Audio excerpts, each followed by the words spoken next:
Para esta canción vamos a necesitar 6 acordes. Do, La menor, Fa, Sol,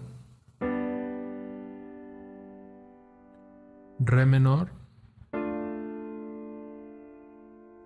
y Do 6.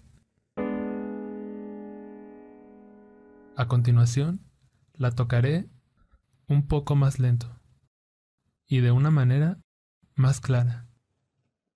Recuerden que las notas musicales las encontrarán en la página de Facebook de Piano Click o también en las tarjetas de video.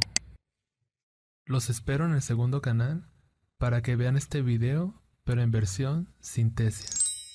Abajo en la descripción les dejaré el link y también el enlace de la partitura.